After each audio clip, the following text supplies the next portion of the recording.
একবার নয়, একই রাস্তার দুবার রাস্তা তৈরির কাজের উদ্বোধন হয়েছে, ফলে রাস্তার অবস্থা বেহাল। প্রবল বৃষ্টিতে রাস্তা কাদা মাটিতে পরিণত, আর বাধ্য হয়ে খাটিয়া করে প্রসূতিকে চিকিৎসার জন্য নিয়ে যেতে হচ্ছে। ঘটনাটি ঘটেছে মুর্শিদাবাদের সুতিতে।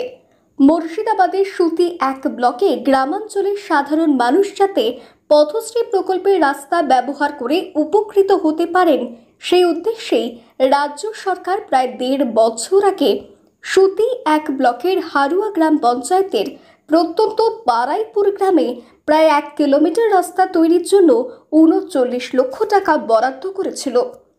তবে স্থানীয় বিডিও অফিস থেকে রাস্তা নির্মাণের কাজের ওয়ার্ক অর্ডার পাওয়ার পর আজ পর্যন্ত দায়িত্বপ্রাপ্ত সংস্থা ওই গ্রামে রাস্তা তৈরির কাজ শুরু করেনি বলে অভিযোগ। তার ফলে আজও প্রচণ্ড অসুবিধার মধ্যে দিন কাটাচ্ছেন ওই গ্রামের কয়েক হাজার বাসিন্দা। আমরা তো চাইছি যে রাস্তা ভালো হোক, কিন্তু রাস্তা তো ভালো করতে পারছে না সরকার, বলে না খেয়ে মরে গেছে, আমাদের ভালো হচ্ছে না। আর একটা জিনিস যে আপনি তো দেখতে পেয়েছেন রাস্তাঘাট, যদি ধরে নেন যে একটা মহিলা গর্ভবতী আছে, নিয়ে যাওয়ার এমার্জেন্সি আছে, তো কী করে যাবেন আপনি বলেন কি করে যাবে এখানে এই রাস্তা দিয়ে? সম্প্রতি সমাজ মাধ্যমে ভাইরাল হওয়া ওই গ্রামের একটি ভিডিওতে দেখা যাচ্ছে গ্রামের রাস্তায় কাদা ভর্তি থাকায় গর্ভবতী এক মহিলাকে তার পরিবারের সদস্যরা খাটিয়ায় চাপিয়ে নিকটবর্তী স্বাস্থ্য কেন্দ্রে চিকিৎসার জন্য নিয়ে যেতে বাধ্য হচ্ছেন। স্থানীয় সূত্রের খবর, ২০২৪ সালের ৯ ফেব্রুয়ারি বারাইপুর গ্রামে দক্ষিণ পাড়া এবং পূর্ব পাড়ার মধ্যে ওই রাস্তা তৈরির জন্য একটি সংস্থাকে ওয়ার্ক অর্ডার দেওয়া হয়, কিন্তু গত প্রায় ১.৫ বছরে ওই সংস্থা গ্রামে ১ মিটার রাস্তাও তৈরি করেনি বলে অভিযোগ উঠেছে। কিন্তু তিনি আমাদের রাস্তাঘাট দেখে গেল, বলে দিল যে রাস্তা করে দেবো, কিন্তু করে দেয়নি। রাস্তা যদি আমাদের সিএমএতে কমপ্লেন দিয়ে এলো, আসার পরে রাস্তা রহমান কন্ট্রাকশনকে দেওয়া হলো। ৯/২/২০২৪ রাস্তার কাজের ডেটে হয়েছিল, এবং ইমানি বিশ্বাস মহাশয় এসে নারকেল ফাটিয়ে গিয়েছিলেন রাস্তা উদ্বোধন করার জন্য।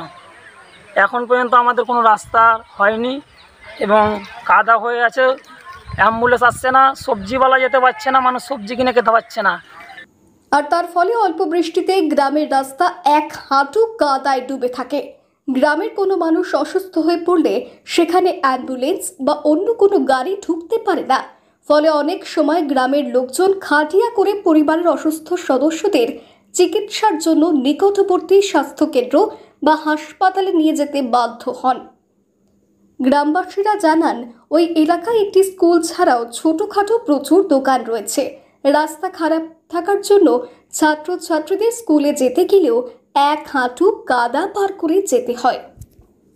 আমি গ্রামে কাজ করি, কিন্তু আমাদের বাড়ির যে আমার পূর্বপাড়া থেকে দক্ষিণ পাড়া আমার এলাকা, সেই এলাকা থেকে আমার পূর্বপাড়া থেকে পেশেন্ট, গর্ভবতী মা বা পেশেন্ট বা রুগী বা বয়স্ক মায়েদেরকে আনতে আমাদের খুব কষ্ট হয়।